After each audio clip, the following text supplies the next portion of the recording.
Are you listening? Damn.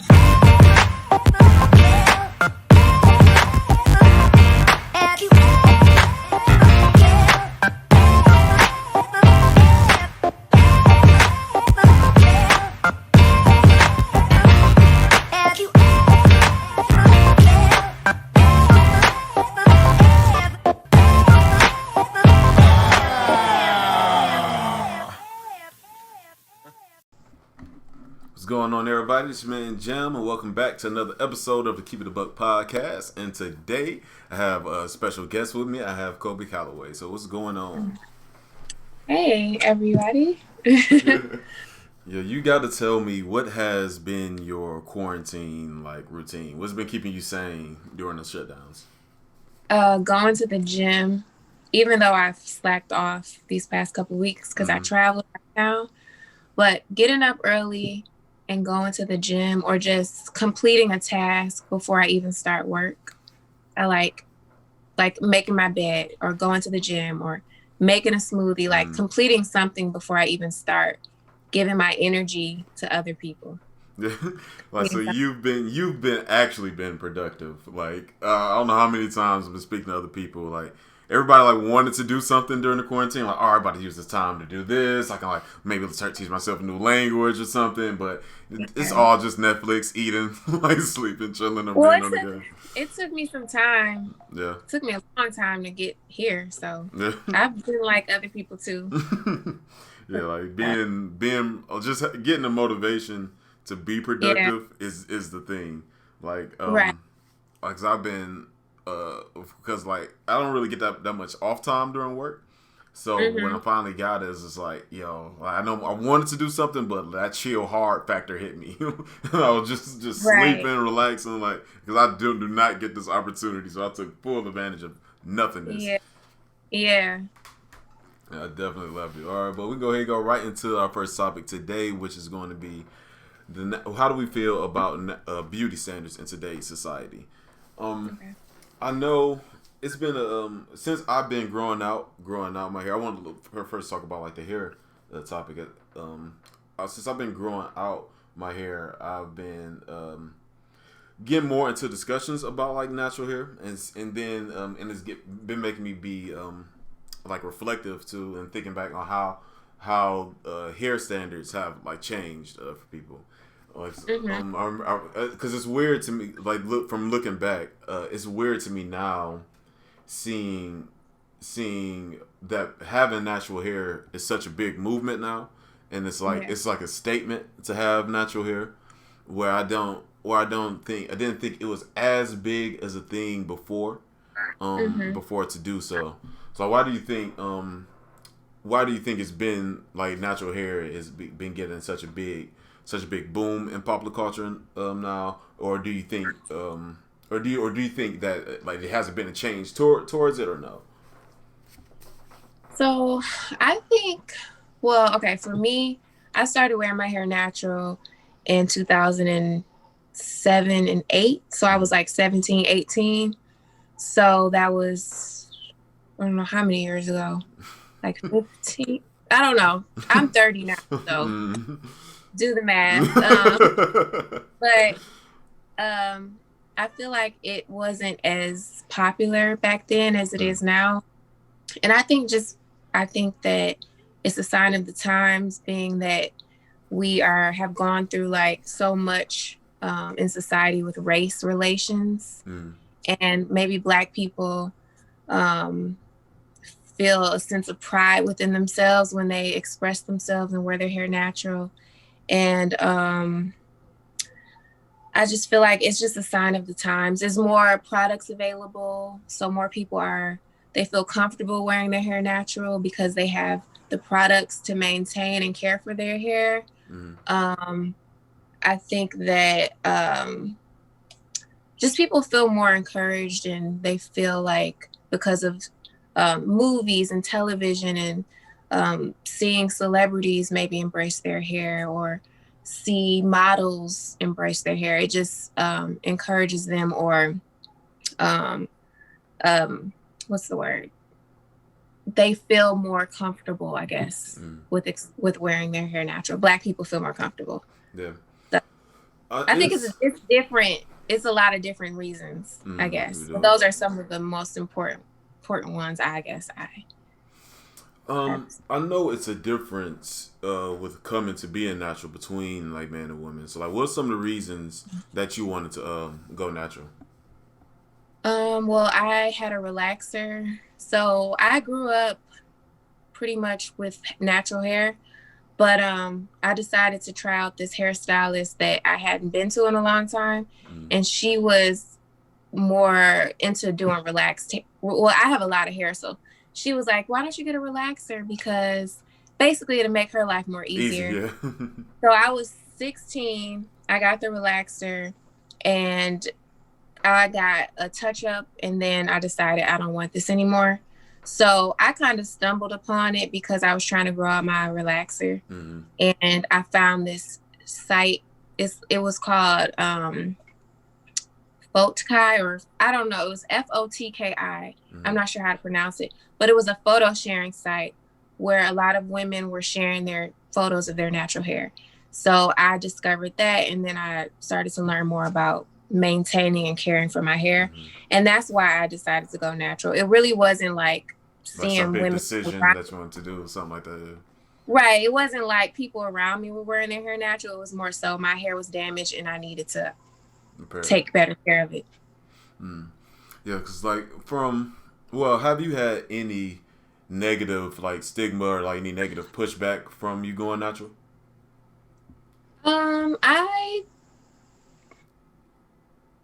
I think from my mother, but not really, because she never relaxed my hair.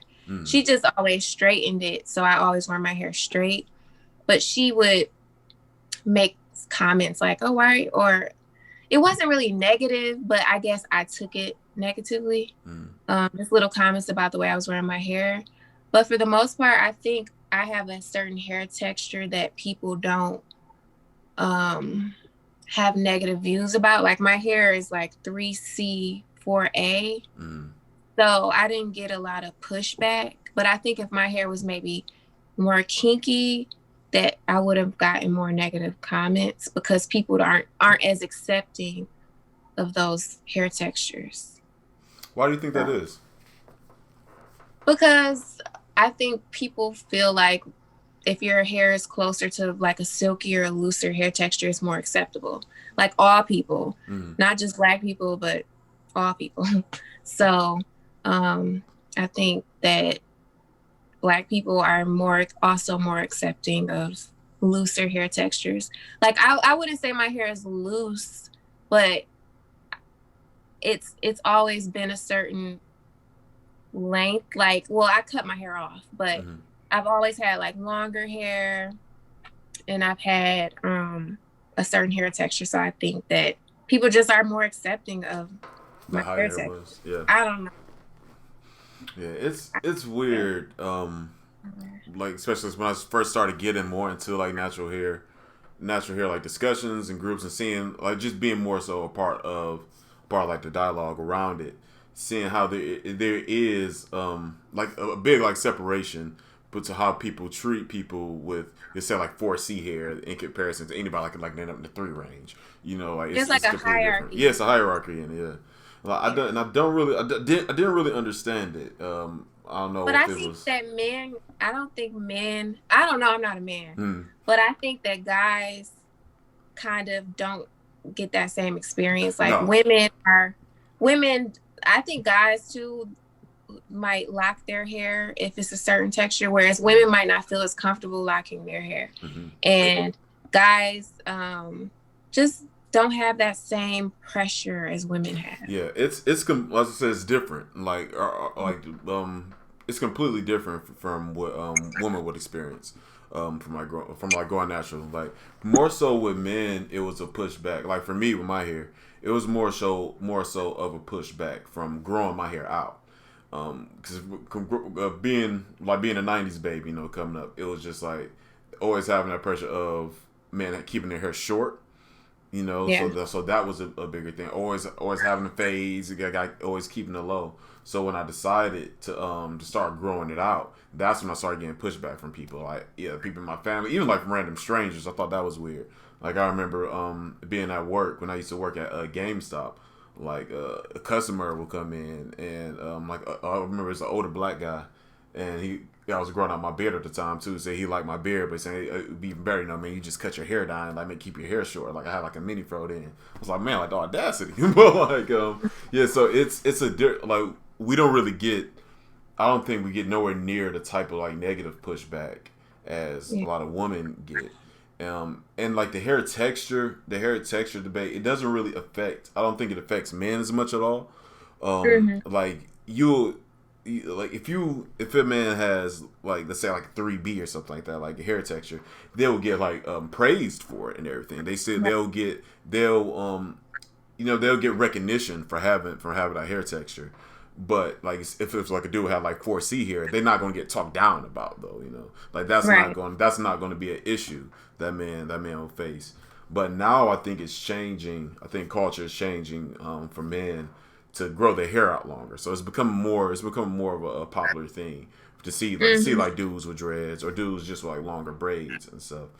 But I'm interested in to see what you think about like the switch from it, because I believe like being in the 90s, like growing up in the 90s, it was a lot of people who had like natural hair. It's like I remember like Brandy braids was a big thing. Like Alicia Keys like with the braids. It was having people like the puff balls and everything, or people just with fros. I remember seeing a lot of people with afros. So like the natural hair, it wasn't like a statement then. I believe to have natural hair. But I don't know what happened. Like somewhere in the 2000s range, we stopped seeing it as much. Of course, it's always been a thing for people like to straighten their hair. Like it's been many people with like them hot comb burns, like on their necks and stuff, and on their ears. But I think during, especially being reflected in media, within the 2000s, as we started seeing way more people hair being relaxed and not really seeing a representation of like natural hairstyles like at all. Yeah. Now, so do you think what do you think caused that switch, or do you even think that switch was an actual thing?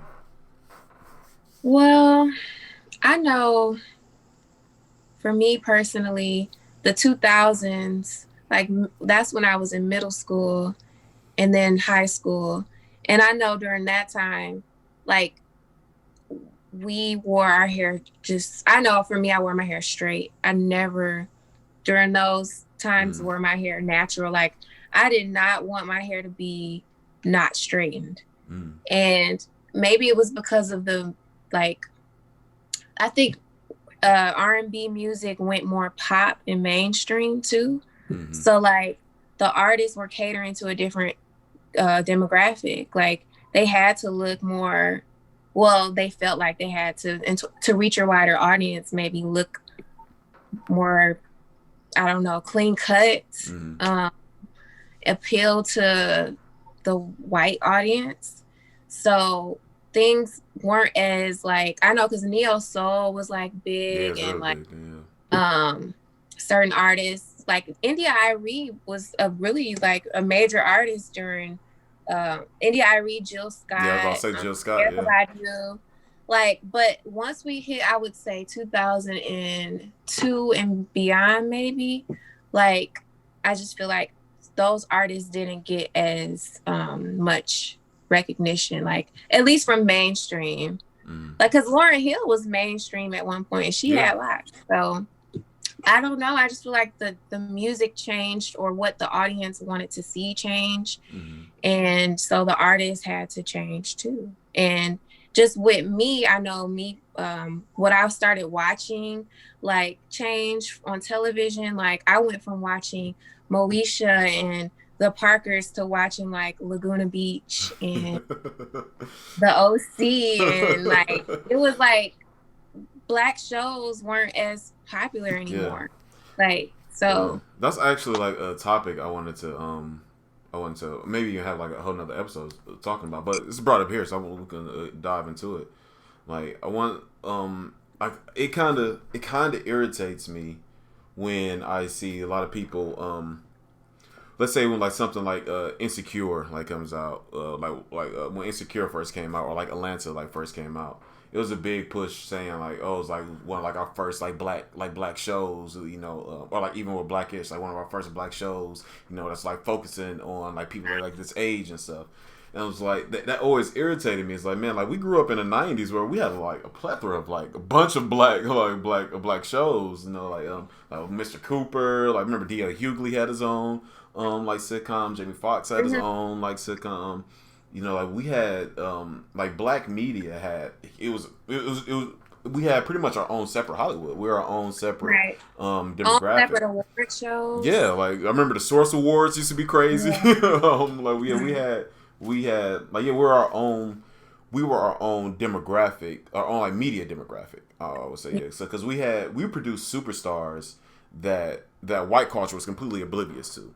Like Regina Hall was always big, like with like to black people, but she's just now recently getting like big to white people. Same thing with like Regina King. Like Regina King was in a bunch of movies, but a lot of white people know her more for that what was it, like the Watchmen and the other like love story movie. I can't remember the name. Yeah. But yeah, like If Beale Street Can Talk, that's what it is. Yeah, she was in there.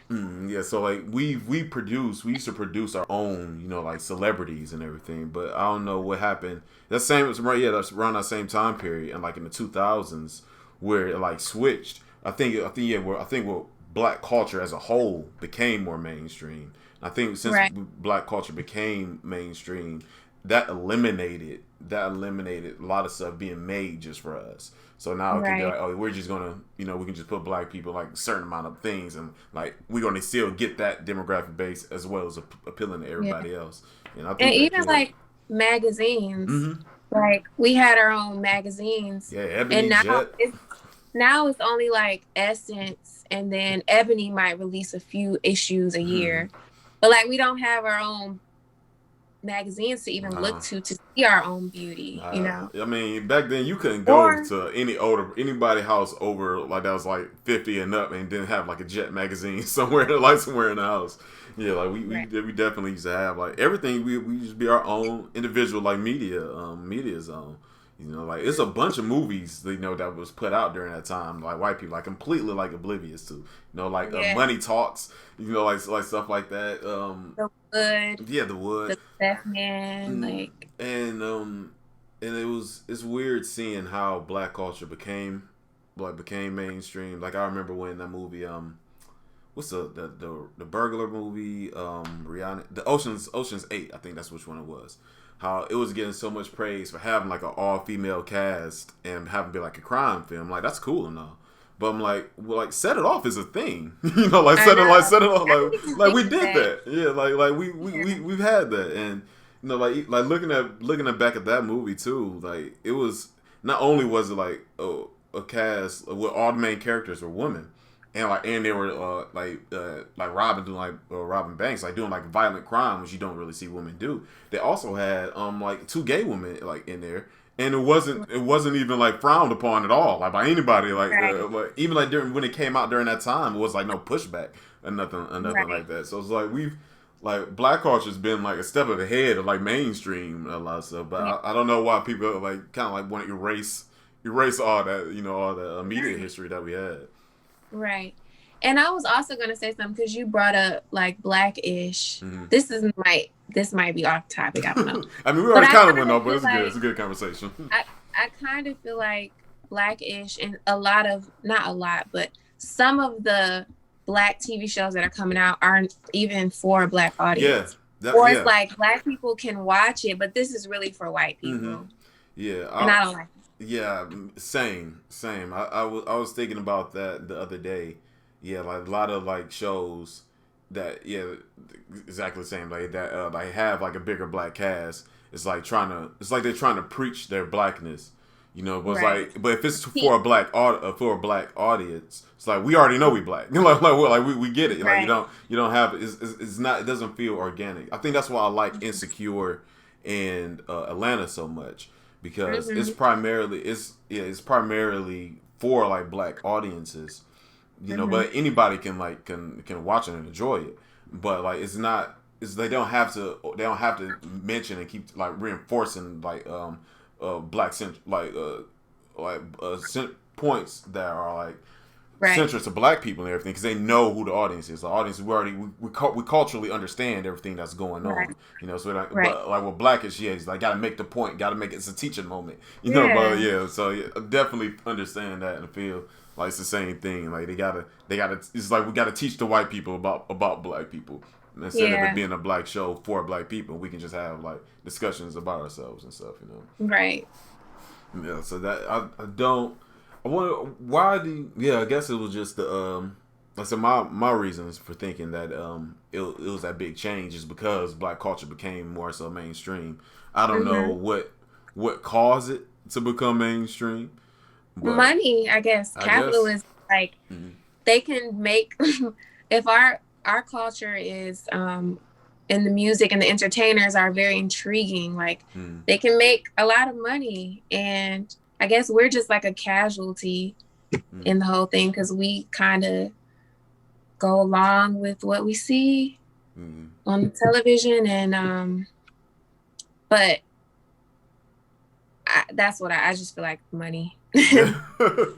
How do you to bring it back towards the main topic? How do you feel like that affected beauty standards as a whole? I think that just as a woman or as a young girl during that time, because I mean this you mean beauty standards, hair and like body and you mean that overall. Too? Okay. Because like with plastic surgery or seeing like certain celebrities that I liked change themselves and alter their bodies, like plastic surgery is something people would do because they maybe have been born with a deformity or they, you know, had an accident or something. But like when I was growing up and I was seeing True Life, I'm getting implants or like Dr. 90210, I'm like, oh, I want to do that. And so for a long time, like I wanted to get implants because it was normalized. And so when I feel like the media plays a major influence on what you want to do. And you have to reprogram your mind. Because like, I don't have any family members getting plastic surgery. Like that's not something I'm seeing in my everyday life. Yeah. But it's something I'm watching on television, and it's artists that I look up to doing these things and making themselves more perfect looking. And I wanted to do that. Like even hair weaves, like my mom she wore wigs possibly before I was even born. But when she was raising me, I never seen her wear hair weaves or anything like that. But I wanted a weave because that's what the girls at my school were wearing or the entertainers on television were wearing. So yeah, it's the whole like the plastic surgery thing and like that hit the community hard too.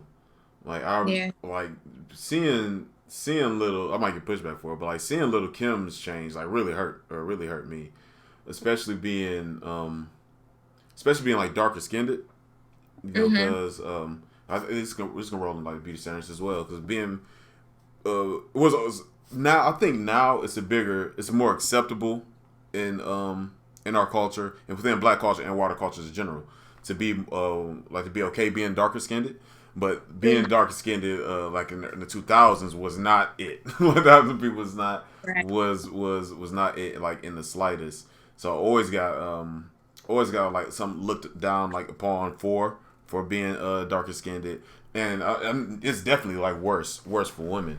But I think it affects men and women like differently. Like for men, I think during that time we got looked over for being dark skinned and also got put in the box of being like violent. You know, like darker skin people being like more rough, being more aggressive, but being like being more violent. So they kind of like push you to be like to be that. And I think a woman got those same things of being like violent or like aggressive, but then they also caught the negative stigma of like just being ghetto or ugly. You know, like they caught those as well during that time. Yeah, so I'm glad now. You know, like I said, it seemed like it was getting better, but like during the 2000s and seeing people like I remember like Sammy Sosa was a big deal. You know, back then, and seeing like him changing, you know, going through the surgeries and everything, changing his skin tone, and then see how I Little Kim looks remember. now. I'm sorry. Like, go ahead. Yeah. Like I remember being in middle school, even in high school, um, where kids would get teased for being dark skinned. Mm. I always thought that was just crazy because I went to all black Yeah, schools. Like yeah. it wasn't like I was in white school or anything. These was all black schools, and the darker skinned kids would get teased for being dark skinned. I always thought that was just crazy. It was a weird thing, and I don't think we talk enough about like the trauma that has been built up from that. I said because it's such a widespread thing. Yeah, I don't think we really have enough like honest conversations about people, you know, coming out on the other end of it, you know, and going through it and everything to see how they feel about it and how it affected them, you know, during that time. Right.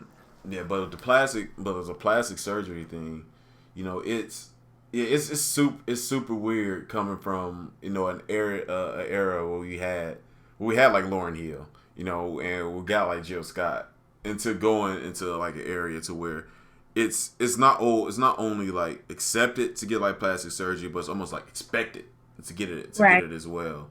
Like that was a super like weird shift in our culture. Yeah, but it's dangerous. Yeah. Like I read something about liposuction and how it causes more. I don't even want to say it because I don't even have it right. But something about the deaths from liposuction. But basically, a lot of people die from getting these surgeries. It's like it's promoted and it's seen as so normal, but it has a lot of risks involved with it, and that's not talked about a lot. Yeah, I remember who was it? K Michelle. Like she had to get her implants like taken out because I think one of them like had ruptured and it was like poisoning her and everything. So she had to get like another surgery to make sure like get all like the toxins and everything out of her body from the rupture like implant. Yeah, I don't think we talk enough about the negative effects of getting like the implants. But at the same time, I don't feel like I can be super critical of people for getting them because it's such a big cultural currency, you know, like getting like it's because there is an actual benefit, you know, for some people like in life from getting the implants, you know, like get a person out that wasn't, there's not a real like seeing a stick. You know, she get an implants. Now she get like a lot more like that attention that might have been like craving and might have been wanting, you know, or like it's been times where like same thing with like people lightening their skin. Like I don't like it. I wish it wasn't as big of a thing, but I understand, you know, why people do it. Like it's a very much so a like real life benefit, you know, when they do it. And like people get looked over like in jobs like for being like darker skinned, while they're seeing like their lighter skinned or white counterparts that may have like the same qualifications or less qualifications, and then like get a promotion or get hired in. So like I understand like why people do it. I just wish it wasn't as big as big of a thing. I understand why people do it too, but I feel like that's a rough thing to think about. I feel like they make the change and then they still might not be satisfied because the problem is internal sometimes. And it takes more work and effort to accept yourself than it is. Then it's kind of easier. I know it's expensive to go and change yourself or bleach your skin and things like that. It's expensive. It costs a lot of money, but it's a quick fix. Yeah. Whereas like doing the internal work is way more, it takes longer and a lot more effort. Yeah, what? And then to get back towards like the hair thing, you were saying that you didn't really feel like you got a lot of like negative pushback at all for like going natural. Have you seen other people get like negative comments for being natural? Yeah, I mean, I feel like maybe I got pushed back once I cut all my hair off. When I started wearing my hair natural and it was longer, it It was wasn't an a big issue. deal. But when I cut it off because I just was like, oh, I just want to cut it off. Mm-hmm. Then that's when people were, my mom was like, why? Because my sister cut my hair off. She's like, why Mm-hmm. did you cut her hair off? And so I think length plays a role Yeah. in how people perceive you Mm. when you wear hair natural. When you went natural, do you think people started to view you differently, or do you think other people started like to treat you differently, not necessarily like in a negative way at all, but do you think it's just like different reactions to you? I think people thought I was like that was uh like a permanent change, like as if I couldn't straighten my hair, or Mm. as if I was judging them because they wore relaxers. Mm. So people would be like, oh, I know you wear your hair natural, but I'm still gonna do this, or like as if I'm, Yeah, like trying to making a statement to tell them to do something. Yeah. yeah, or against what they did. Mm. So I had those types of experiences where people would make assumptions about how I viewed them for not being natural. Mm. So yeah. A wild thing that I found out from like talking to my wife Roberta and talking to other women that do wear their hair natural, seeing like, and this has like been an overwhelming thing, seeing people say when they went natural, they started to get approached more by like white men, and like white men gave them a lot more compliments and everything, and a lot more like just a positive feedback like from white people, or white men specifically, than black dudes. And I want to know if that's been like the same thing. I seen one was shaking head like, yeah, like that's been the same to Yeah, you as well. I agree. Yeah. But I don't get approached by white guys that much. But I agree that white people and white men say more positive things. Mm-hmm. And I think it's just because they don't have the negative experiences like a black person does, or, like they don't have any experience with natural hair. So they see it and think it's cool, it's unique. I don't Mm-hmm. see this a lot. And sometimes they say things like, oh, I wish more black people would wear their hair like that, or which is just a weird thing to say. Um, but I think with black men, I just think that they sometimes are a little bit uncomfortable. Like if they don't have black women in their families who wear their hair natural, or they don't see young black women doing it. Because I think a lot of older black women might wear their hair natural. But nowadays it's different. But, like years ago, it was something that was more associated maybe with older black women. So I think some black men were just, and still some to this day, are just a little bit uncomfortable with it. I don't know why, but I think maybe it's just from being black and just being uncomfortable with our features at sometimes. Yeah. Or how other people might view their girlfriend, or if they chose to date that woman, what other people might assume about her. Mm-hmm. Oh, that's an interesting take. I haven't heard that before, saying that, thinking like maybe just associating it with like older people. That's a take I didn't never really even consider before.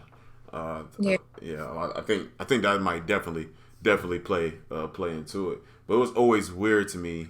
Like first off, like it always hurt my heart that was the case. That black women saying that feel like they feel like black men don't appreciate their natural selves. Like their natural hair, they don't want to wear their hair like natural as much. But it was also very super weird to me that was the case, for black dudes, especially because like if you're a black person, more than likely you got a black family. You more than likely you going to be in a black area. You'll be growing up around other black people. So you're going to see this. You're going to know. You're going to like know what it is. Like in call like and then calling it like ugly or unattractive, or like feeling that way, like how does that like reflect towards the other people that like in your immediate like family, like how does that reflect to view like how you view yourself and like and everything. So that was always, it's always weird, and it's like a weird and a sad thing at the same time, that so many like it hasn't been not one woman I've spoken to that went natural that said that hasn't been the case for them. That like they get approached way more like by white dudes than they do by black dudes when they have their hair like in a natural hairstyle or anything. Yeah. I don't know. maybe natural hair sometimes associated with women who are not from urban areas, or like women who maybe, which is not true, but I think like some people see natural hair on certain women in the media and it's like, oh, that woman is from the suburbs, or, you know, and maybe some Black men feel like, oh, I can't relate to her because she's from, if he's not from the suburbs himself. But I feel like, though, I see a lot of Black men now, a lot of young Black men too, wearing their hair in like those like froze, or like it's like tapered. It's definitely a dude thing now. Yeah, you know, taper the sides, but like the hair we have be growing out there. Yeah, it's definitely now more of a thing. Like I said, I don't know what inspired the what inspired. Well, I can ask you that too. What do you think inspired the natural hair journey in its modern iteration? I really think it's just our society. Like, I know after I graduated high school, race relations, I would just hear about it more in the news, in the media, instances of like racial tension. And I know the Gina 6 was like a big deal. I can't remember what year that was, but I think I was like 16 or 17 with the Gina 6. And then like just instances with race being a focal point in the news. And I think when that happens, I think like you can look back in the 70s when racial tension and issues with race, and people started wearing their hair natural. Like it was just a way to show, I guess, pride. But right now, I just honestly, I don't for me personally, it is me showing pride, but it's just me expressing myself. Like I'm pretty plain when it comes to how I dress, but like with my hair, it's like an accessory. Like my hair is a way that I express myself. So I think people have gained more knowledge. A lot of Black people have gotten more educated on their hair, and they realize you can do so many different things with it. Yeah. It doesn't just have to be straight or hair extensions, you know. So I think it's a combination of things. Yeah, I don't even have like a theory on what inspired it, but I'm glad it's a thing. I wish that I just wish that more men would engage. I wish that it won't just be seen as a strictly feminine thing. I think it's very much so seen and portrayed as well as a more like feminine issue. And so that keeps men like out of it. But I do wish like more, especially now since a lot of dudes more men like growing their hair out. You know, a lot more dudes are growing their hair. A lot more dudes are getting beards now. That wasn't a big of a thing, and like they need to know like how to take care of it because it's different. It's different than like white men's hair, and so I do. So I just wish more men will just be a part of like the dialogue as a whole. But growing up, when you were looking at like stuff like in the 90s or like in the 2000s and everything. How did that affect like your view on like wearing makeup? Like, or how do you think like makeup standards like have changed? Because I don't like just from like me talking like you personally, for me like knowing you personally, I don't really even think I really seen you with that much like makeup on, like at all. I used to be a makeup artist. Really? Yeah. I would never would have thought that. I used to watch a lot of YouTube. I mean, I still do, but I used to watch a lot of makeup tutorials, and I was like, oh, I want to be a YouTube makeup artist. But I like makeup. I love makeup. I have books about makeup. Seriously, I would have never thought that.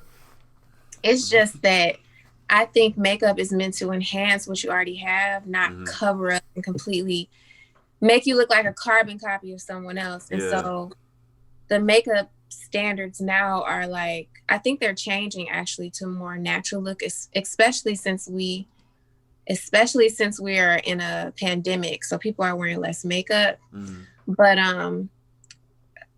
the standards are changing. I think women are wearing less makeup, but I also think that reality television really changed how women decide desire their makeup, because like these reality stars, like they're not even real. I mean, they have become real celebrities, but I think just being on television, they had to do things to stand out, and a lot of them are over the top. And so the makeup became over the top. And then also some makeup artists do drag techniques. Yeah.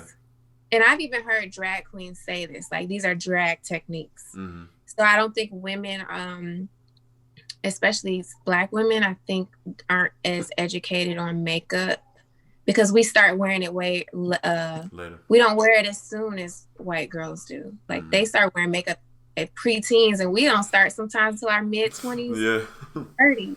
So we just aren't as educated on makeup techniques. But I made it a point to like not completely change myself, because I feel like my nose is a little wide here, and I'm like, and I have a round face, and I'm like the perfect person to contour. Yeah. The perfect person to contour. So I try not to do that, because I'm not trying to change the shape of my face. Like I'm trying to embrace myself and who I am. It's so weird. Like what was it? I think it was like probably like a week ago. Me and Roberta, we were watching like just old music videos, and it was so weird to see like how undone like people's makeup was. Like just very little makeup like whatsoever. Like if they had any at all, then just watching anything like modern, like full beat, like completely. And it is like it's almost like like a cookie cutter like look, like you were saying. Like everybody is trying to go after the exact same look, which is like super weird. I wonder like who started like the look that everybody is trying to like really like go after. I feel like the Kardashians played a major role. The Real Housewives played a role in the makeup. And then just celebrities like being more over the top. Because in the early 2000s, the 90s, people didn't wear as much makeup. Not really at all. So I love makeup though, but I just feel like it's a time and a place for it. It's not an everyday thing for me. It's weird to me when you see like something like the before and after like pictures of people like with the makeup, and it's like a completely different person. Like I always thought like that was so like, how do you feel? I have to think like I couldn't even put myself like in that mindset of that person and say like, I don't know how I even feel if I look in the mirror and see like a completely different person. Like somebody like doesn't remember. Yeah, that happened to me because the woman that does Cash Dolls makeup, I used to be friends with her. Oh yeah, we went to middle school together, and she did my makeup in 2013. And I think getting old, Colby. Yeah, 2013 she did my makeup. She used to work at MAC. And I FaceTime Keenan. He was like, "You look different." Because she like contoured my nose so much to where it looked like a different nose, basically. Man. And I didn't know how to feel. I was like, I like myself without makeup, but wow, I looked very glam, and like I guess it can get addicting. You get used to seeing it. It's like having a permanent filter. You know how you take pictures with a filter, but when you put that makeup on, it's like you walking around with the filter, and people are telling you look pretty, and so. Did you feel like you got more compliments when your face was like that? It was only for one night. People told me my makeup looked nice. But no, I feel like I get compliments regardless if I have makeup. I don't need all that shit. No. But I actually feel like makeup sometimes has adverse effects for me because I have very oily skin. And when I put makeup on, it's just like I look like a grease ball. So some people's makeup just don't really mesh well with their skin. Like it don't really mesh well with my skin, I would say. That's one thing I definitely have learned, like from being married, like so much like skincare, like makeup stuff. Yeah, that Yeah. like people, like, a lot of people will wear makeup but don't like take care of their skin, so Right. it'll end up having like adverse effects like on their skin, or like Mhm. end up making the makeup looks not look as good, or where they have Right. put on a whole lot of makeup. Then Mhm. Roberta got me into the Drag Race TV show, the RuPaul Drag Race. Oh Like yeah. we watched it. We were watching it before it went to like VH1. Like we even met like we went to the show and met like some of the like the winner of like a season 8 and like some of the people that was on that season and everything. Oh wow. Yeah, like it was fun. Like Roberta, she got they ended up calling her on stage and stuff. We had a great night. But that's beside the point. Yeah, but like seeing that like seeing like the harsh like because I learned like from watching that like how they contour like their faces to look different. And then seeing Right. like seeing like people on the YouTube and shit, I'm like, oh shit, like that's the same thing like they doing, like completely like changing like their face structure, but just But with makeup, yeah. it's crazy though, because when men contour their face, they're doing it to, I don't know, look more Yeah, feminine. they're doing something But feminine. like when women do it, it can, if depending on the woman's face shape, it can actually make a woman look more masculine.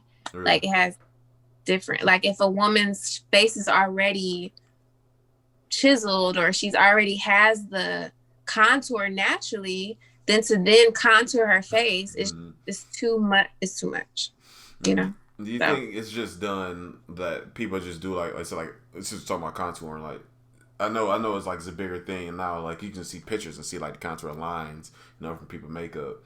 Do you think people just do that now out of its popularity, or just because they the actually like the style? the clients want it because they might have watched a YouTube video, and whoever's their favorite YouTube makeup artist is does that. Um, it's just popular. I honestly feel like with the nose, that's like a. I feel like if you I have didn't a even know wide people did nose, that. yeah, like if you have a wide nose and you contouring it to make it look slimmer, it's like you're trying to have a nose like someone who most people who have straight noses like that are European, even though there are black people with slim noses. But it's like you're trying to mimic a nose shape that's not yours. Or like for me, I have a round face. If I contour it, I'm trying to have a more chiseled face. When you can wear makeup and not contour, it's like it's not necessary, Yeah, but it's just popular. yeah, it's definitely the go-to things. Like people don't get their makeup without contouring. But yeah, you said you had went through it too, like when like having makeup and like looking completely, like feeling like you look like completely different. Like how else? What did that make you feel like? Like what was like going through your head, like when you seen yourself and you said that you felt like that you like look different, or well, you said Keenan said that you look different. So like Yeah. how did that make you? How did that make you feel? Like what's going on through your head? Once that happened. Well, while she was doing my makeup, I was like, "Can you take some of these eyebrows off?" I have thin brows, and I'm like, they were like tattoos. I was like, "Can you take some of this off?" She was like, "Well, if I take too much off, then it's not gonna look like I did anything." And I'm like, "Well, it's just a little too much on the brow." And with the nose and then the contour here, I liked it, but then I was like, I knew I was going to be photographed a lot that day because I did it for a birthday party. And I didn't want to look different in the photos. Like, I'm going to have to look back at these photos forever. So it was just like, I would have rather not had the contour and just look like myself, but just a little bit more made up. So it just made me feel like, it didn't make me feel bad about my natural looks. It was just like, this is too much. Yeah. And sometimes with me, I don't like to I'm more plain. So I'd rather not stand out because I'm looking too much, I'd rather just look like myself. And if I stand out, I stand out. If I don't, I don't. Yeah, so I couldn't even put myself like in that mindset. Like say like just looking in the mirror, like just looking like a completely different person. That's just it's so weird to me. Like I get it, like I can get it, like like for drags and everything, because like they're doing it's like almost like an alter ego, like they trying to put out and stuff. But for but for just like for every day to feel like, all right, I gotta like it's almost like a mask. Like I gotta put this mask on before I can go out. Like yeah, that's just so. I think it's more so weird to me because I haven't seen it. It wasn't like say growing up through the '90s and early 2000s. It wasn't a thing. Like it really wasn't like a thing at all. Even when the birth, one of the biggest like the birth like reality TV shows. I remember it was like what was it? A Flavor of Love. I think is like one of the first really big reality TV shows that started everything. Like even the girls then were like more like super made up. You know, you always just see maybe like a little bit of blush, like some lipstick, and very little eyeshadow and stuff, or you wouldn't even see eyeliner that much. It was everything was very minimal. At most, and it's just from like seeing that to seeing like people just completely like changing themselves, like how they look. It's so weird. It gives people the feeling of being a celebrity or standing out. So. Yeah, it's wild. Now, so we hit up the topic, the issue of like hair. We didn't hit up makeup. I think like dress would be the last thing to really like talk upon. How do you feel like fashion has like evolved? Like fashion has evolved over the years. Well, I feel like women expose themselves a lot more. Also name brands, like I used to be very materialistic.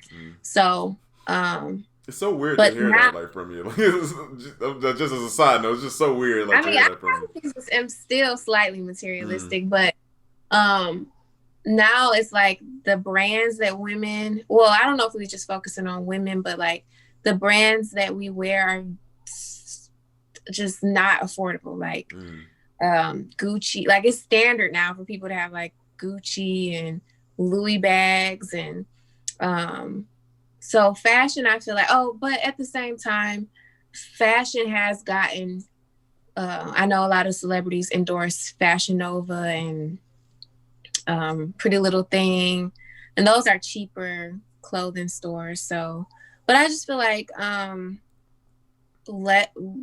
women wear a lot less. Like it being covered up is not important to a lot of women. Like they want to do what they want to do. They want to dress how they want to dress, and they don't want to be told how to dress or how they should dress or what's appropriate. So. How do you think that affected you personally, like growing up, like especially like going like from more so focused on let's say like teenage years into adulthood? Well, I'm like I have conservative parents, so I would do what they did, how they dressed me, or how I saw them dress. It's kind of I picked up that. So, but as a teenager.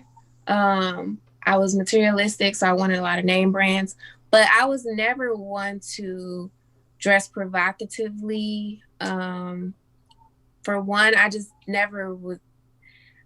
Some women dress provocatively because they have certain shapes and body types, and I don't have a curvy body like that. So I never was like, I want to show off my body, because I was slim. So I do feel more so like I felt pressure to be curvy. I remember when I was younger, I wanted to gain weight so that I could have more curve. And so, but the way I dress has always been pretty covered up and conservative, just because I don't really like to bring a lot of attention to myself. But when I would go out and hang out and go to clubs and stuff, I would wear like maybe shorter things. But overall, I'm just looking more conservative. I'm probably not the right person to give. I mean, but it's the truth. It's the truth. Like the truth for you though. So let's keeping it the buck. Like, that's another thing. I don't know how I completely forgot about it. Like, because it's definitely a much bigger thing for women for like being viewed as curvy, having that being like equated to being pretty or to being beautiful. Like. How like you said it made you want to be more curvy. Like I remember like Roberta telling me before that being in, and like she was the only one. Other women told me this as well. Like being in like high school, like middle school, will wear like two pairs of pants to try to make Yeah, themselves I did look thicker. Yeah, to try to make themselves look thicker, and like that's something that's like I think most dudes or a lot of people will be completely like oblivious to from like how like beauty standards like affected and affects young girls like coming up. What is there any other things like that any other things that you've done because of like the pressure to try to be curvy or the pressure to try to fit in with the beauty standards of the time? Um, well, no, I think I wore the two jeans. Um, that that was something I did, but I think like just trying to gain weight, like when I was in my probably early 20s, trying to gain weight. I've always had more of an athletic build. So I was never like super skinny. I just didn't have like a big butt or big chest, but I was never like a skinny person. So, or super skinny. But yeah, tried to gain weight. And then maybe like working out, because that's a big thing, like doing squats, trying to That's a big thing I now. don't Yeah. I don't focus too much on that now. But I did try to like lift to build a body years ago. When you were doing it, was it to chase like chase like a certain look of a certain individual, or was it to just fit an image that you had in your head? It wasn't a certain individual. Um, it wasn't. It wouldn't. It no. I like Rihanna. I like Beyonce. Like I like they're taller. But some people would consider them skinny. I don't necessarily consider them skinny, but if it was anybody whose body I liked and I wanted to try to have, it was like Rihanna, Beyonce. But I think I started like watching girls on YouTube promote building a booty or, and so I was like, oh, I'm gonna try to do that. I always went to the gym anyway. Always been somebody into fitness or a person that has been into fitness. But then once I realized like, oh, you could build a body, then I tried to. But that's not really my style of working out that I prefer. So yeah, but see, because it's that those types of like beauty standards are completely absent like with men. Like it's always a thing. It's always a thing like for men to get like fit and like get muscular. But it's still, having that pressure is nowhere near like the pressure of like that woman have to want to get like. There's never been like in the history of dudes who want to wear like two pairs like pants or anything, like to try to like look there, or wear like 5 shirts to try to look buff. Like dudes just don't do that, But I think because it's more acceptable. Well, I'll say like men can be viewed sexy in a lot more different ways than women can. Like it's like the whole dad bod thing. It's a whole thing, like that. Yeah. People like the whole dad bod thing. It's a thing that women like chubbier dudes. It's like dudes can get appreciated for a lot of different body types, but that's never really been the thing for women. Right. It's been more so early.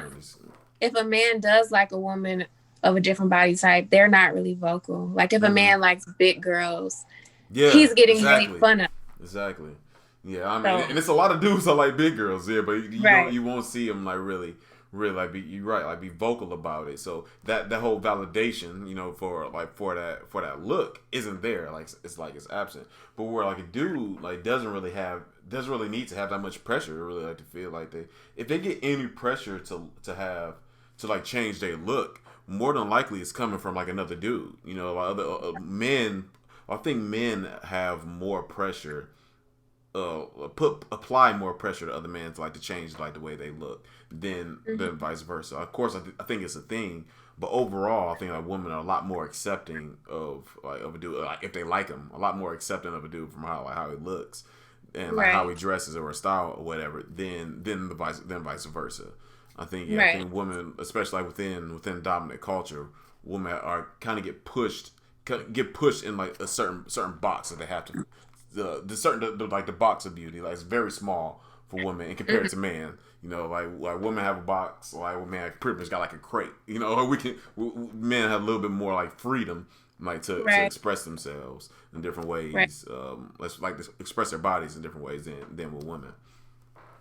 Mm-hmm. Yeah, I think it's wild. To me, it's wild that that's the case. That's the case too. Yeah, I think it'll always be that way. Unfortunately, I don't know if I think it has though. Like, I think so. I think stuff like changes a lot. Like, I think now is definitely like a bigger thing, like you said, for people, for women are dressing like more revealing. But like in the early 2000s and like the late 90s, I think that was a thing then too. Like Freaknik came out like around that time. So it wasn't. So like it wasn't like it wasn't a thing back then.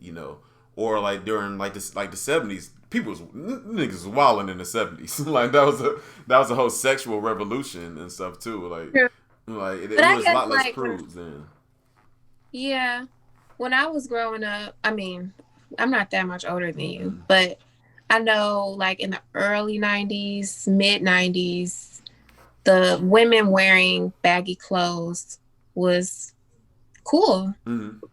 And like I liked Aaliyah. Like she was one of my favorite artists. I think every girl that was in the night that's born in the 90s liked Aaliyah. I think every girl had like an Aaliyah phase and Alicia Keys phase. Like everybody had one of those. And I feel like actually now with the younger, whatever generation is between 18 and a little bit younger, like Billie Eilish, you know who Billie Eilish is? Yeah. She's kind of bringing that back. It's like, weird. And also the skinny jeans are kind of not as popular. Now it's like wide leg jeans. I even have a couple of pairs of like these straight leg jeans. So it's like things are changing.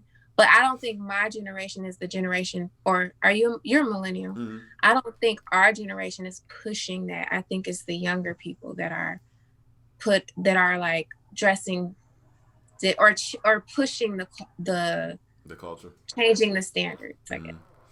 Why do you think, well, what do you think, like with accepting, that like shit like Freaknik and like Uncle Luke and them, man, people like dressing real, like Little Kim, like come around like that time, like in the early 90s and everything, like dressing more like more revealing and like shit like stuff in the 70s, people was dressing more revealing. Like there was a lot less prudish than now.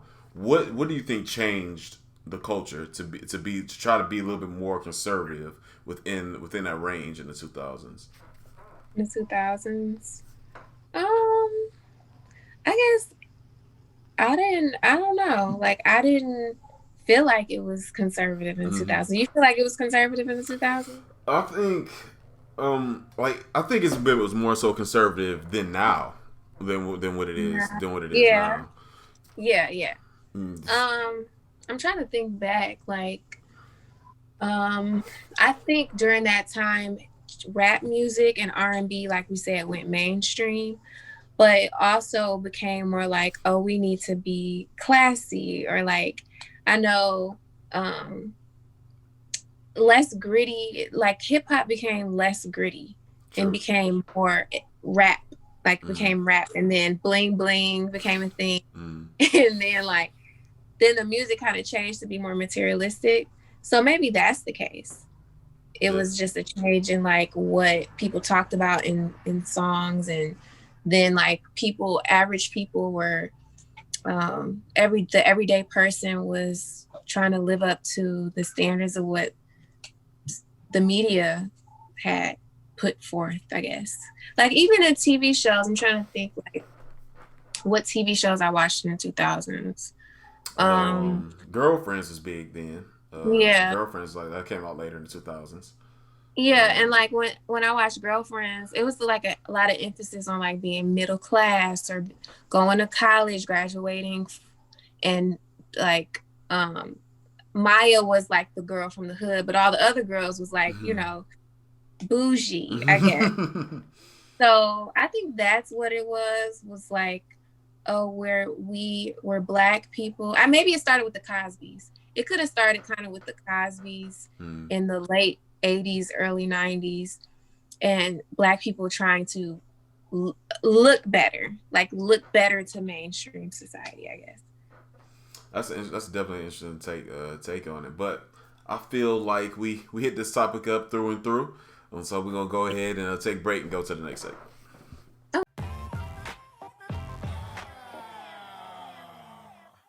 Back, everybody, just keep it a buck podcast, and we're going on to our next segment, which is internet fuckery, where we either bring up some memes that we've seen through the week that we want to talk about, or go into an internet debate. And today I got an internet debate. So it goes: would you rather be homeless for a year or spend a year in prison? Oh my god! which one? If you had to pick, which one you think you're gonna go with? Well, I would rather be homeless, only because it depends on, like, you go to prison, that like can mess you up. You can't vote in certain states. You can't live in certain areas if you're a felon. You're isolated. You can't see your family. So if I was homeless, it would be better because I could probably. I mean, you can see if they can visit you though. Your family can visit you. I know, but like if you homeless, you can pull yourself out of that situation.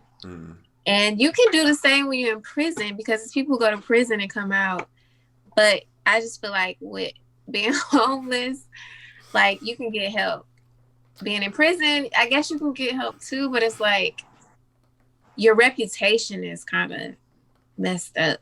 I don't know. I think it depends on what you're doing. I mean, going to jail had like a lot of social currency in the rap game. Like and the biggest thing that's stopping me from like being homeless is I'm not trying to sleep on the street and like bugs. Like I don't want to be around like no bugs and mice crawling. I don't want to have to worry about those. Stray dogs. I don't want to have to worry about those issues.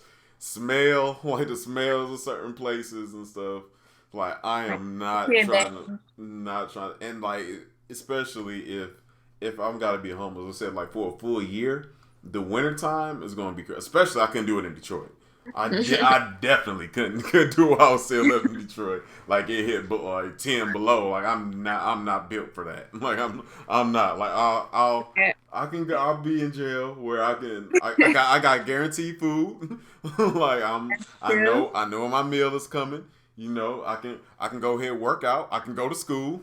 You know, I got some social program. But what options. If you got like a beef with somebody? You got to fight. You can have that while you homeless.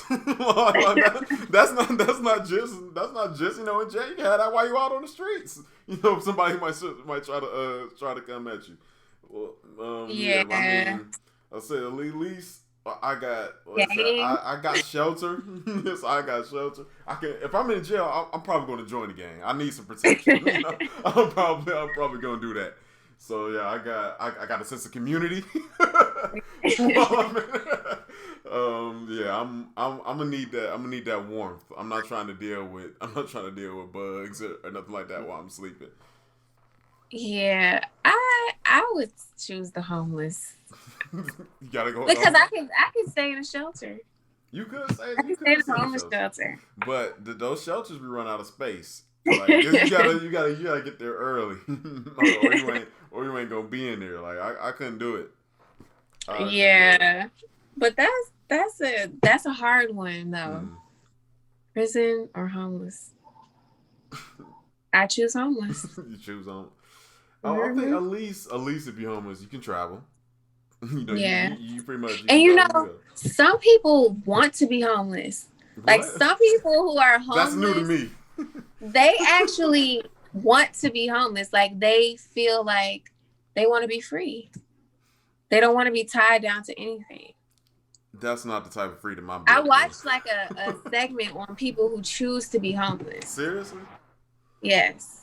I am not built for. I mean, I guess if you was like an outdoorsman or some shit like that, then sure, I can live off the land. I can do that. But just being like in a city and being homeless, I ain't built for it. I ain't got it.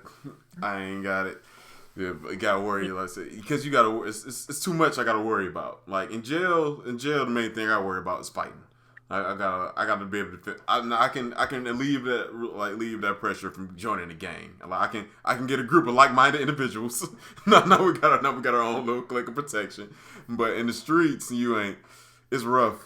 Like I'm not built, especially like if it's cold in a cold area. No. Right. I guess like, I'm thinking about more like the after effects of being in prison or being in jail, like how that follows you throughout life. It depends where you at. I mean, like Florida just got not so long ago, was it like last year? Just got it where felons can vote now. So right. So where some places are starting to try to ease up on those restrictions and everything. But I being homeless, that's I mean every homeless person ain't about to be Tyler Perry. You can still get Social Security benefits when you're homeless, and you get stimulus checks when you're homeless too. That is a point. So you still get money. That is a point. But like I can get the money, but I can't get no, because like so you got to be homeless like throughout the year. So I can get the money, but I can't get in a hotel or nothing because I got to be homeless. So like either way, like my biggest thing is sleeping on the concrete. I'm not trying to sleep on nobody's concrete in this America. People be making their own little makeshift tents and. Them boys ain't got air conditioning. They ain't got no central air. It ain't got no heating or cooling. Like I'm not. It ain't got. I need some plumbing. I need to be able to like wash my hands, use the bathroom. I'm not trying to deal with it. It's definitely gonna be the jail for me. It's gonna be the jail for me. Like I can just going to jail. Make me a hashtag free Jamm because I'm not. I can't do the streets. I'd rather be homeless. I'm surprised. I'm actually surprised you said. Like homeless too. I thought like the security of not security. I mean you in jail. The stability of like when you gonna eat, fed, having meals. You know where your food. You getting food. You got a bed to sleep on, but no, because you got so many problems you got to deal with in jail. You got the politics of like the security. The security guards sometimes be plotting against the inmates. Sorry for the background. You sure? And then people trying to shank you and fight you just because they don't like you or you knew and they got to break you in. Like, and I'm pretty sure women prisons are just as bad as male prisons. I definitely think it's different. Like definitely, I think as a women prison, you definitely got to worry more about the guards. You got the added pressure of worrying more about the guards. I don't think in a men's prison you got to worry as much about guards as you have to do in a women's prison because they hire men too, and like dudes be wilding. So if I was because of that, like if I was a girl, I could definitely understand that. But that's not my struggle. that's not my struggle. I gotta go through. I'll make a shank. Like I'm down for defending myself. Like I'm all about it. Like I feel like I got the skills and I got the people skills to create a game. Like I'm gonna make sure I'm straight. Like in there, I'll play jail politics. Like to get up. I'm trying to get cool with the guards and with the warden and everything, but. Ain't nobody get cool with when you on the streets. Like, you just out there. True. But it's like, it builds character, I guess. I guess they both can build character. That's what you're going to say for it. That's your plus. You learn how to really survive. You really learn. You in survival mode, for real. But you in more survival mode, I feel like, than you are when you're in prison. Because prison is like, you being taken care of. That's the reason I'm going to being in prison. Like, take care of me. I'm no problem being taken care of. Take care of me. But when a person who's homeless makes their way out of the situation, I feel like people rally behind you. Whereas you get out of prison, don't nobody want to help you. Hey, I definitely agree. They do help people out of prison, but I'm saying like. I mean, I definitely agree. I agree, But that is the after the fact. I'm trying to make my present comfortable. I need my right now to be okay. So like I'm not disputing that whatsoever. I completely agree. But in the moment, I'm gonna need me a bed. I'm gonna need me a mattress, a cot, something. Like I'm not doing it. I'm not being on the streets. Yeah, I like nature. But couldn't be in Michigan. I couldn't be in Michigan. I would be like in if you had to do it in Michigan, Nevada. If you had to do it in Michigan, what would you choose? Probably prison. That cold is something different. Yeah. That cold hit different. Yeah, people be frostbite and all that. Yeah, that cold. That talking about building character. That cold build character. That's the real character builder. All right, but we'll be right back.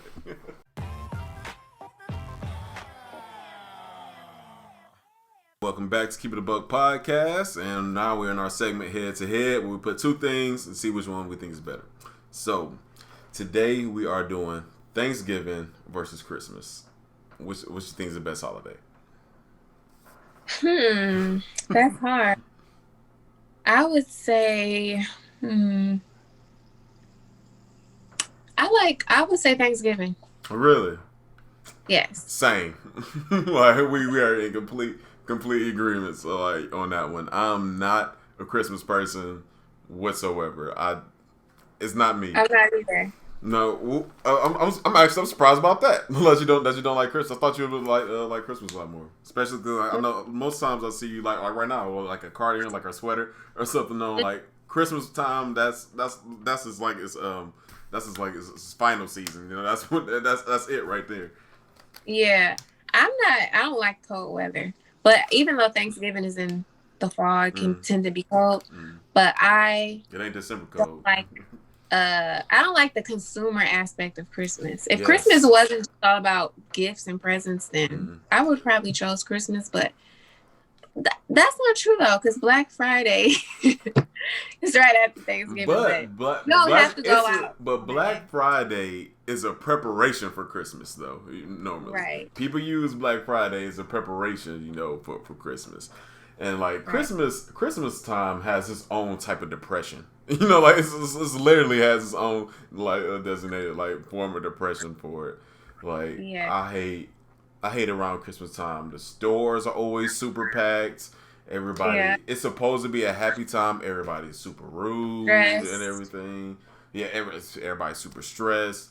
More people get their cars and their homes broken into around the time. Like I am not with the Christmas and the cold. Like I mean, it's nice to have if you have kids or like if I had kids, I think it'd be a little bit different.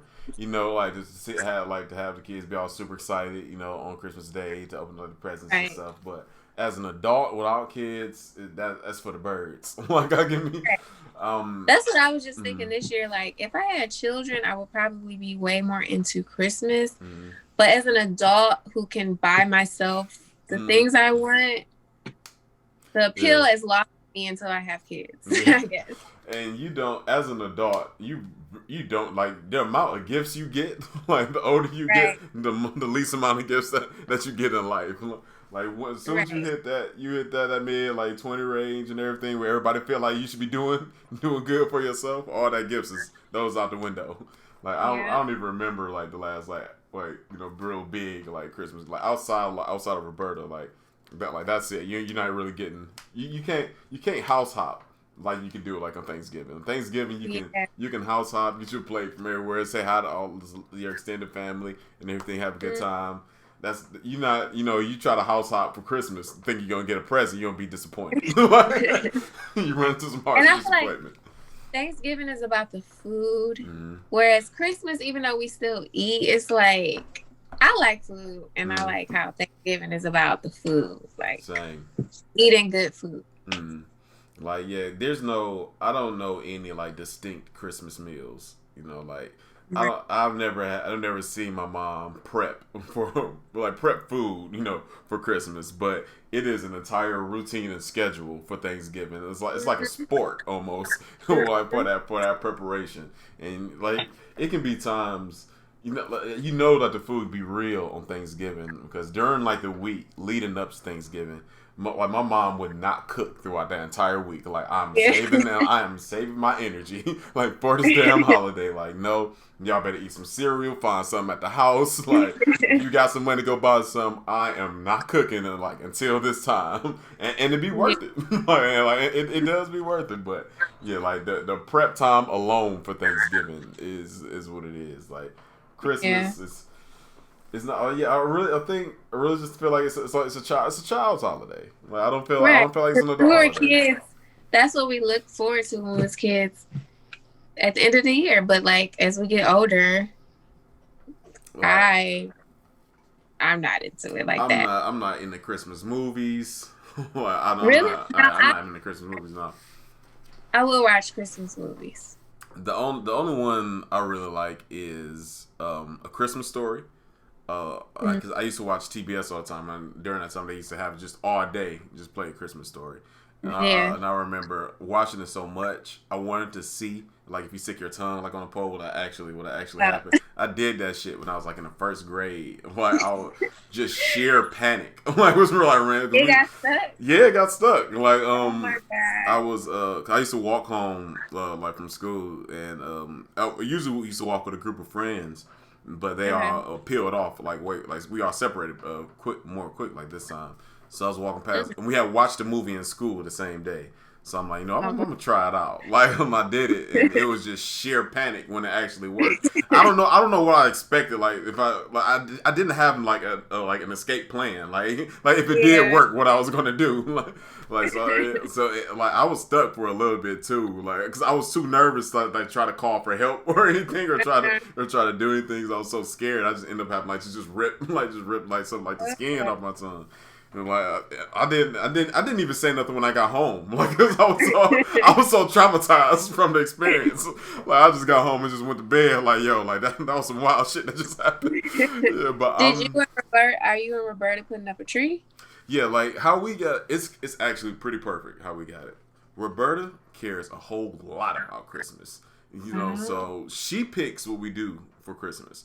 And I pick what we do for things. She doesn't really care for Thanksgiving like that. So when the Thanksgiving time, I pick what we're doing. I pick like if we're gonna go see family or what we're gonna make and everything. It's my holiday to do whatever, And when Christmas time comes around, since I don't really care about it, then she can go all out. Like just tell me what we're gonna do, then we do it. Like she's a big into Christmas, and I don't give not not one iota of a care about the holiday whatsoever. Yeah. Like, what's your favorite Christmas movie? Like, well, I just watched This Christmas the other day. I like that movie with that's from Chris Brown, right? Yeah. Yeah, I seen it. I'm not that big into it. I'm not a fan. I'm probably biased. I'm not a Chris Brown fan. Like I am not a Chris Brown fan. Yeah, I like that movie, and then it's another one with Gabrielle Union. It's by the same guy. Yeah, I like with that Monique. One. Yeah. Almost Christmas. Good. Almost Christmas. Yeah. That's I forgot about that movie. That is a Christmas movie I like. I do enjoy that one. But I'm not a fan of This Christmas though. You said what? Home Alone, because like I think the first Home Alone was around Christmas time. Well, I think they're all are. Yeah, they all are. Yeah. I don't really even think of it as a Christmas movie though. I know it plays somewhat into the thing because of the time frame, and that's the reason why like the family leaves them like home alone. Right. So it plays a part in it, but I don't really think of it like as a Christmas movie. More as like like a little like teen like shenanigans like film. I think it played more into like the other ones, but yeah, I mean it is a Christmas movie though. People do consider it as a Christmas movie. I watch those all the time. I watch Home Alone like growing up a lot. Yeah. So yeah, those are my 3. Even though Home Alone was like a couple different ones, but Home Alone, Almost Christmas, This Christmas. Yeah. Almost Christmas. I like that a lot. That's a newer film though too. I like that one a lot. But The Christmas Story. But that's the one thing about like Thanksgiving. There's no real like Thanksgiving culture around it. At least Christmas, you got the Christmas music. You got the they got their own like movies and everything. It completely dominates the month of December. It's like a countdown to Christmas on on TV shows. People have Christmas episodes a lot. Like Thanksgiving episodes can be skipped over, but people will have Christmas specials and everything. It's a whole culture around Christmas. It's not. Maybe It's really there's not a that. controversy around Thanksgiving because like Maybe. it's really like a some controversy around that. But Maybe, I but I don't know. But it's not like people like celebrate that though. Like right, anyway, like I've never been like to any like Thanksgiving like celebration where people like discuss like the foundings of like Thanksgiving or anything. right, Even very rarely have I been like to like have a Thanksgiving where everybody even go around and say what we're thankful for. Like people would just right, be excited, like to be usually excited to be around your cousins that you haven't seen and right. everything, and to play games Yeah, and shit. Yeah, yeah. very rarely do you do any like, well, at least like I'll think like in practice, if people really do any like the like anything like touching upon like the culture, like the Yeah. historical aspect of of Thanksgiving. Yeah. Yeah, But you watched National Lampoon, the one with Chevy Chase? yeah, That's a good Christmas movie. it is.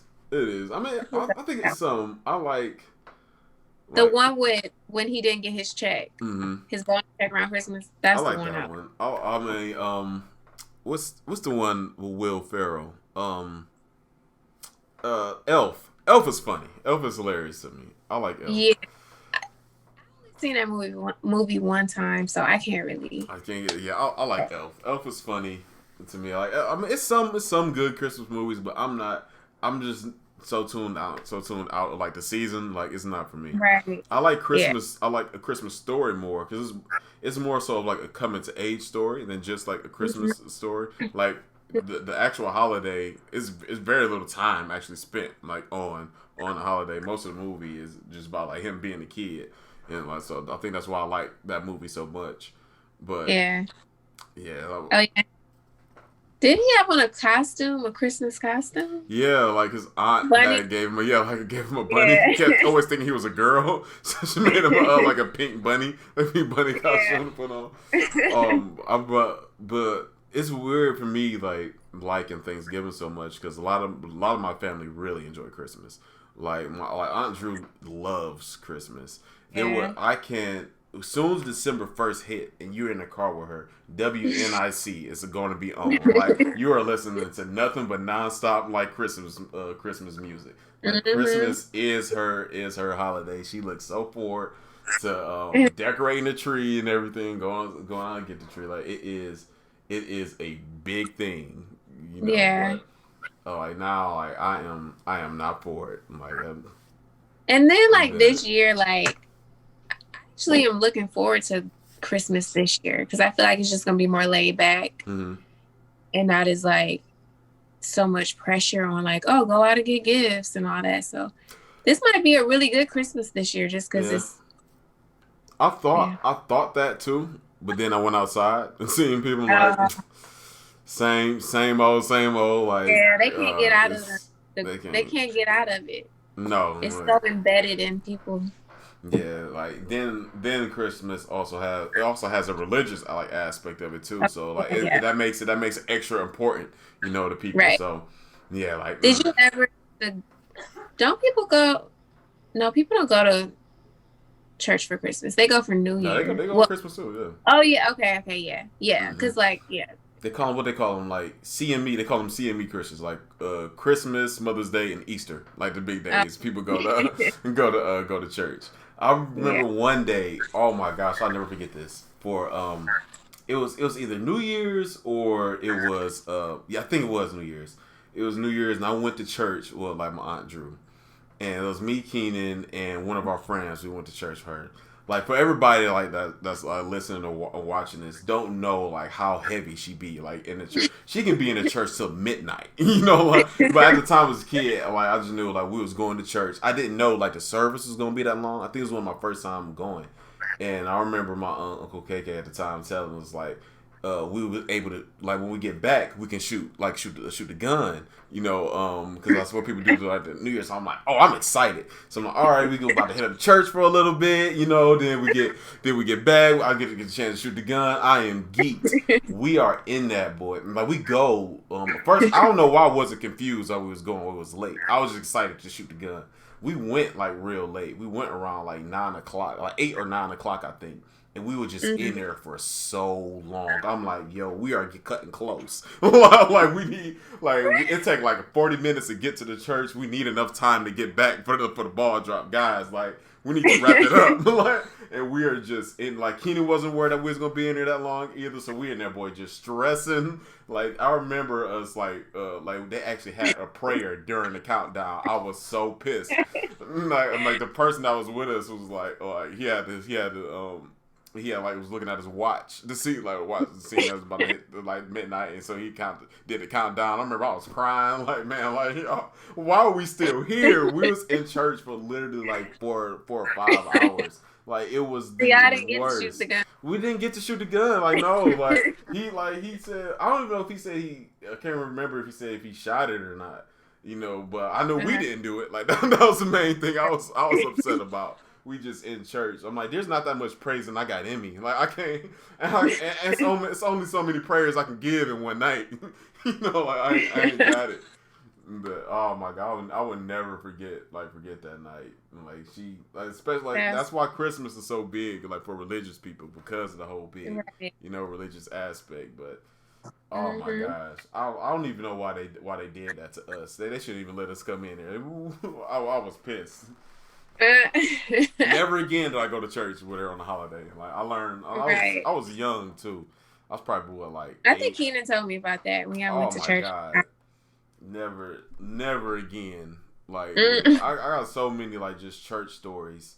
Like going. I remember one time I was ready to fight like in the church. It was me. It wasn't for nothing. Like it sounded bad, but it wasn't like for like maybe like bad reasons. Another time I'm going to church with Andrew, right, and Keenan. It was me, him, and Andrew went to the church.